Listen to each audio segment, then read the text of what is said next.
சதகல்லாஹு அல் அலீம்.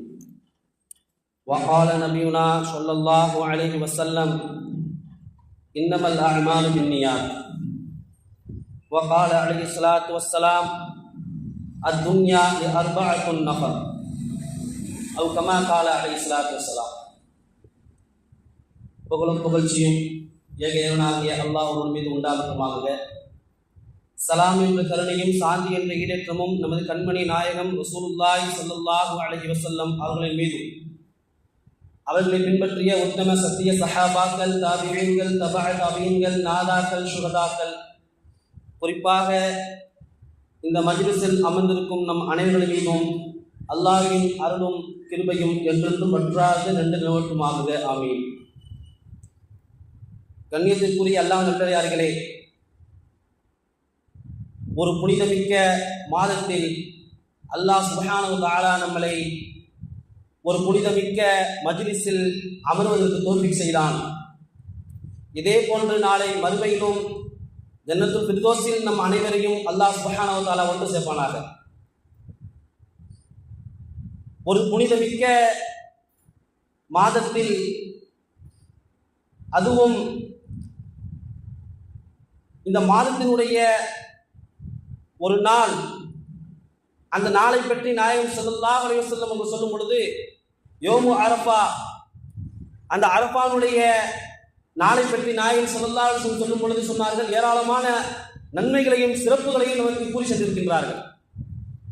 அதே போன்று ஒரு தியாகம் நிறைந்த ஒரு மாதம். ஒட்டுமொத்த உலகத்தில் இருக்கக்கூடிய முஸ்லிம்கள் அனைவரும் ஒரு நபர் செய்த அந்த தியாகத்தின் அடிப்படையில் இன்று ஏராளமான ஹாஜிகள் அந்த நாள் சொல்லக்கூடிய யோமுல் அரஃபா என்று சொல்லக்கூடிய அந்த நாளில் இன்று லட்சக்கணக்கான மக்கள் அங்கு கூடி திரண்டு அமர்ந்திருப்பார்கள். அங்கு அவர்கள் அமல் செய்து கொண்டிருப்பார்கள். நமக்கெல்லாம் ஒரு எண்ணம் வரும், அவர்கள் எல்லாம் ஹஜ்ஜுக்கு சென்றிருக்கின்றார்கள், நமக்கு இந்த வாய்ப்பு கிடைக்கவில்லையே. நாயகம் ஸல்லல்லாஹு அலைஹி வஸல்லம் சொன்னாங்க, ஹாஜிகளுக்கு ஹஜ்ஜினுடைய நன்மைகள் கிடைப்பது போன்று அந்த ஹஜ்ஜினுடைய பாக்கியம் கிடைக்காதவர்கள், ஹஜ்ஜுக்கு செல்வதற்கு பணம் வசதி உடல் ஆரோக்கியம் இல்லாத நபர்களுக்கும் ஊரில் இருந்தவாறே சில அமல்களை நீங்கள் செய்தால் அந்த நன்மை உங்களுக்கு கிடைக்கும் என்பதாக நாயகம் ஸல்லல்லாஹு அலைஹி வஸல்லம் அவர்கள் உங்களுக்கு கூறி சென்றிருக்கின்றார்கள். அந்த அடிப்படையில் நாயகம் ஸல்லல்லாஹு அலைஹி வஸல்லம் சொன்னாங்க, நீங்க ஹஜ்ஜுக்கு போலண்டாலும் இன்னைக்கு லட்சக்கணக்கான மக்கள் அந்த ஹாஜிகள் ஹஜ்ஜு செய்யக்கூடிய அந்த நிகழ்வுகளை நாம் எல்லாம் கண்கூடாக பார்க்கிறோம். நமக்கு இப்பொழுது ஒரு எண்ணம் வர வேண்டும். நாயகம் சொன்னாங்க, யாருக்கு தூய எண்ணம் இருக்குமோ, அதாவது தன்னுடைய நபி ஸல்லல்லாஹு அலைஹி வஸல்லம் சொன்னாங்க, இன்னமல் அஅமாலு பின்னியாத், நன்மைகள் எல்லாம் உங்கள் எண்ணத்தின் அடிப்படையில் என்பதாக சொன்னாங்க.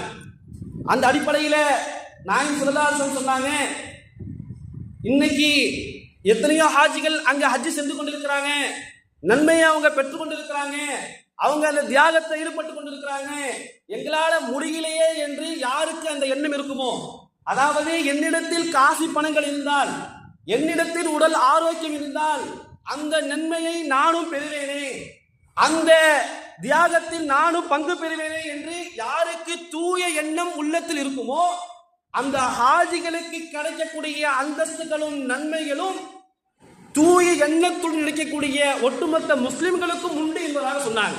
அதுதான் இன்னமல் அஅமாலு பின்னியாத், உங்களுடைய நன்மைகள் எல்லாம் எண்ணங்கள் அடிப்படையில் என்பதாக சொன்னாங்க.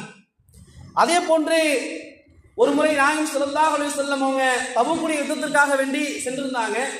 நாமெல்லாம் தபூக்குடைய அந்த போர்க்களத்தினுடைய சமூகங்களை நாம் படித்திருப்போம், கேட்டிருப்போம் பயான்களிலே. மிகவும் ஒரு கஷ்டமான யுத்தம் அது. அப்போ சஹாபாக்கள் மிகப்பெரிய இன்னல்களுக்கும் அவதிகளுக்கும் இடம்பட்டு அந்த தபூக்குடைய யுத்தத்தில் களத்தில் நிற்கும் பொழுது நாயகம் ஸல்லல்லாஹு அலைஹி வஸல்லம் வார்த்தை சொன்னாங்க, இந்த தபூக்குடைய யுத்தத்தில் நாம் எல்லாம் நீங்க கஷ்டப்பட்டு கொண்டிருக்கிறோம், ஆனா மதீனாவில சில முஸ்லிம்கள் அங்க இந்த தபூக்குடைய யுத்தத்தில் கலந்து கொள்ள முடியவில்லை, கலந்து கொள்ளாமல் மதீனாவில் இருக்கிறாங்க, நமக்கு எல்லாம் எந்த நன்மை தபூக்குடைய யுத்தத்தில் கிடைக்குமோ அதே நன்மை அவர்களும் பெற்றுக் கொள்வார்கள் சொன்னாங்க. உடனே சஹாபாக்களுக்கு ஆச்சரியம், யார் சொல்லலாம், இந்த தபூக்குடைய யுத்தத்திற்காக வேண்டி நாம் இவ்வளவு கஷ்டப்படுறோம், இவ்வளவு இன்னல்கள் படிக்கிறோம், அவதிப்படுறோம். எப்படி மதீனாவுல எந்த ஒரு கஷ்டமும் படாம அவங்களுக்கு நன்மை கிடைக்கும் என்பதாக சொல்லும் பொழுது நாயகம் சொன்னாங்க, அவங்க இந்த யுத்தத்திற்காக வேண்டி இந்த போர்க்களத்துக்கு வருவதற்கு அவ்வளவு ஆர்வம், அவ்வளவு தேட்டம் இருக்கிறது. ஆனால் சில பல சூழ்நிலையின் காரணமாக அவங்களால வர முடியல. ஆனா அவங்களுடைய முழு எண்ணமும் இந்த தபூக்குடைய யுத்தத்தில் இருப்பதன் காரணமாக நாம் எந்த நன்மையெல்லாம் இந்த போர்க்களத்தில் அடைவோமோ, அந்த அந்தஸ்தை அடைவோமோ, அது அனைத்தும் மதீனாவில் இருக்கக்கூடிய முஸ்லிம்களுக்கும் கிடைக்கும். யாரெல்லாம் தூய எண்ணத்துடன் எதிர்பார்க்கிறார்களோ, எண்ணம் வைக்கிறார்களோ அவர்களுக்கும் நன்மை கிடைக்கும் என்பதாக சொன்னாங்க.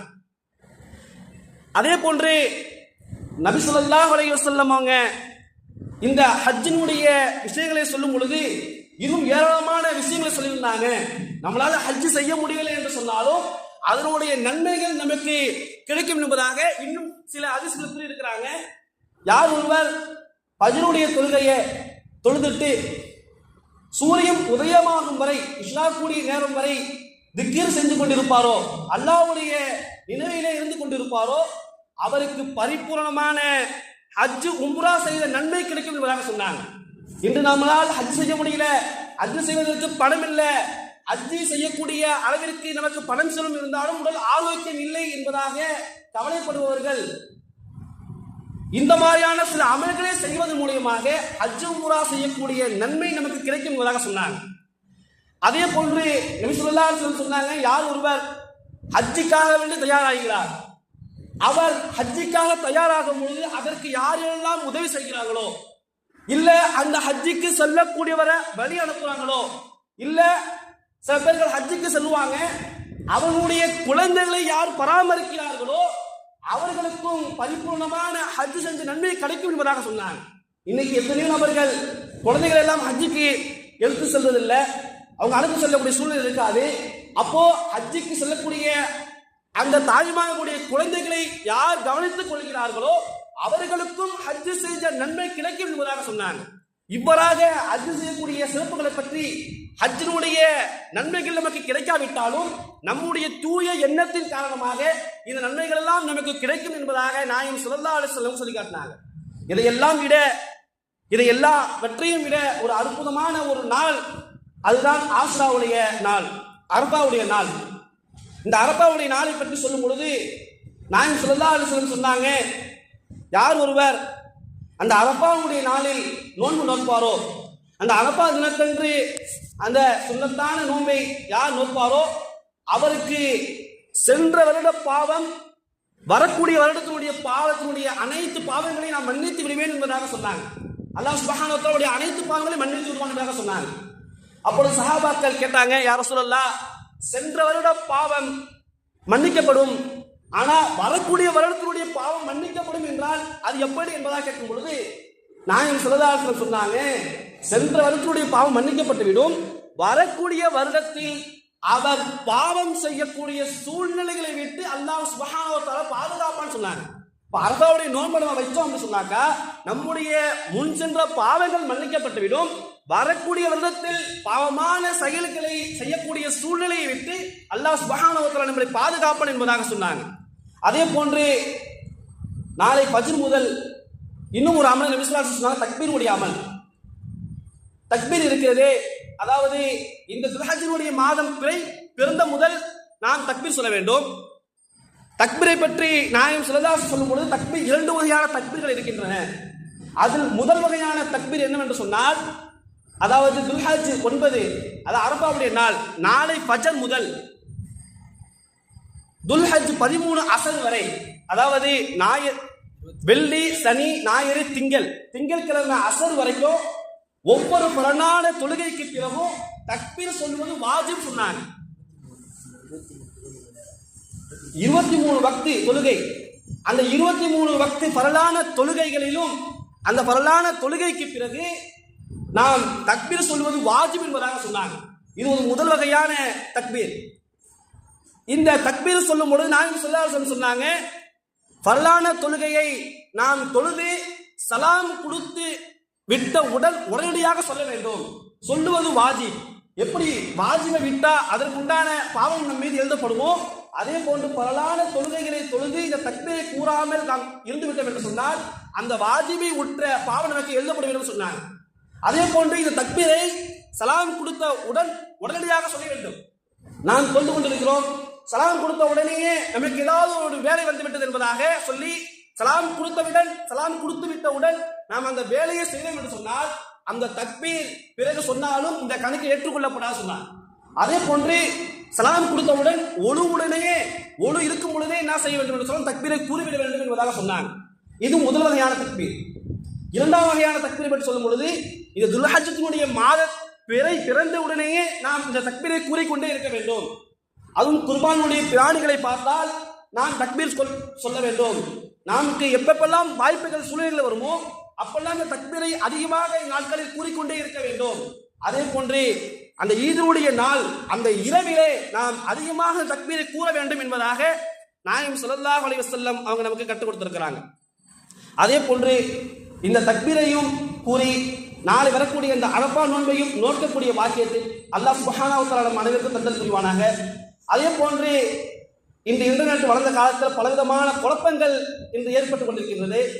அதாவது அரஃபாவுடைய நாள் வெள்ளிக்கிழமை வருகிறது, வெள்ளிக்கிழமை நோன்பு நோக்கக்கூடாது என்பதாக நாயகம் ஸல்லல்லாஹு அலைஹி வஸல்லம் அவர்கள் ஹதீஸில் கூறியிருக்கிறார்களே, நாம் எப்படி வெள்ளிக்கிழமை மட்டும் நோன்பு வைப்பது? நாயகம் ஸல்லல்லாஹு அலைஹி வஸல்லம் அவர்கள் ஹதீஸில் வெள்ளிக்கிழமை நோன்பு நோக்கக்கூடாது என்பதாக சொல்லவில்லை. உங்களுடைய நபிலான நோன்புகளை நீங்கள் வெள்ளிக்கிழமை வைப்பதை விட்டு தவிர்த்து கொள்ளுங்கள். வெள்ளிக்கிழமை நபிலான நோன்புகளை வைத்தால் அது மக்ரூவாகும் என்று தான் சொன்னாங்க, தவிர நோன்பு வைக்கவே கூடாது சொல்லல. அது நபிலான நோன்புக்கு தான். ஆனா இந்த அரஃபா ஆஷுரா போன்ற நோன்புகள் எல்லாம் இது சுன்னத்தான நோன்புகள். இந்த நோன்புகளை நாம் வெள்ளிக்கிழமை வைப்பதன் காரணமாக அந்த ஹதீஸுக்கு ஈடாகாது.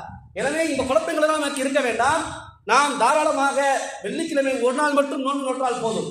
அதே போன்று ஹாஜிகள் எல்லாம் இன்று அரஃபாவுடைய நாளை இருக்கிறார்கள், நாம் நாளை நோன்பு நோக்கிறோமே என்பதாகவும் சில வதந்திகள் வந்து கொண்டிருக்கின்றன. நமக்கு பிறை எப்பொழுது தென்படுகிறதோ, நாம் பிறையை எப்பொழுது பார்க்கிறோமோ அந்த பிறையினுடைய அடிப்படையில் துல்ஹஜ் 9ஆம் நாள் தான் நாம் அரஃபாவுடைய நோன்பை நோக்க வேண்டும். இன்று அமெரிக்காவில் இரவு நேரமாக இருக்கும், நமக்கு பகலாக இருக்கும். சவுதி அரேபியாவில் ஃபஜ்ருடைய தொழுகையை தொழுகிறாங்க, அங்க ஃபஜ்ருடைய தொழுகை தொழுகிறாங்க சொல்லிட்டு நம்மள அந்த ஃபஜ்ருடைய தொழுகையை அதில் தொழுக முடியுமா? நமக்கு சூரியன் எப்போ உதைக்கிறதோ அப்பதான் ஃபஜ்ர் தொழுக முடியும். சூரியன் உதைக்கிறதுக்கு முன்பதாக தான் ஃபஜ்ர் தொழுக முடியும். சூரியன் மறைந்ததற்கு முன்பதாகத்தான் நம்ம அசர் தொழுக முடியும். சூரியன் மறைந்த பிறகுதான் மக்ரிப் தொழுக முடியும். சவுதி அரேபியால இந்த டைம்ல தொழுகிறாங்க, 6:45 அங்க மக்ரிப் தொழுகிறாங்க, நம்மள 6:45 மக்ரிப் தொழுக முடியும்னா கிடையாது. நமக்கு எப்போ பிறை பிறக்கிறதோ, நமக்கு எப்போ சூரியனுடைய அந்த விஷயங்கள் ஏற்படுகிறதோ அப்பொழுதுதான் நாம் அந்த கடமைகளை நிறைவேற்ற வேண்டும். அந்த அடிப்படையில் ஹாஜிகளுக்கு அங்கு வாழக்கூடிய மக்களுக்கு முன்பதாக பிறை பார்த்து விட்டார்கள். அவர்கள் இன்று அரஃபாவுடைய மைதானத்தில் இருக்கிறார்கள், நாளைக்கு இது கொண்டாடுவார்கள்.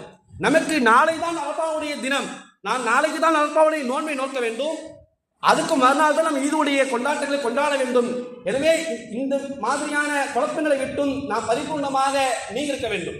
அதே போன்று வரக்கூடிய காலங்களிலும் நேரங்களிலும் வீணடிக்காமல் தக்பீர் சொல்லக்கூடிய பாக்கியத்தையும் அந்த புனிதமிக்க அரஃபாவுடைய நோன்பை நாமும் நம்முடைய பிள்ளைகளும் பரிபூர்ணமான முறையில் வைப்பதற்கு அல்லாஹ் சுப்ஹானஹு வ தஆலா அனைவருக்கும் அருள் புரிவானாக. எதை கேட்டோமோ எதை சொன்னோமோ அதன்படி செயல்படக்கூடிய பாக்கியத்தை அல்லாஹ் சுப்ஹானஹு வ தஆலா அனைவருக்கும் தந்தல் புரிவானாக. வாஹிரு தஅவானா அல்ஹம்துலில்லாஹி ரப்பில் ஆலமீன். அஸ்ஸலாமு அலைக்கும் வரஹ்மத்துல்லாஹி வ பரகாத்துஹு.